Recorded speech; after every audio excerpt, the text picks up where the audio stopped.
Where did the name Hine Automation come from? Hine Design was established in the early 1990s in California. The company developed products used in the automation of the semiconductor industry and was recognized for providing innovative and quality products. Eventually, due to its success, the company was acquired, and during a period of consolidation in the early 2000s, was merged with other companies.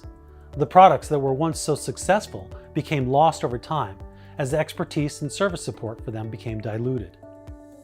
Could you share a brief history of Hine, including where it began and how it has grown to the company it is today?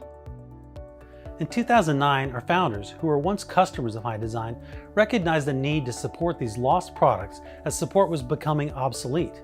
The company was named Hine Automation and began repairing and refurbishing the original Hine Design products. The Hine Automation name was quickly recognized, and we took advantage of opportunities to develop next-generation core robotic products to replace the aging robotics introduced by the original Hine Design. Hine Automation began adding to its team and continued to expand new and more complex systems around our core product lines. We are in a significant growth phase now with strong momentum as we continue to take on new customers and larger orders.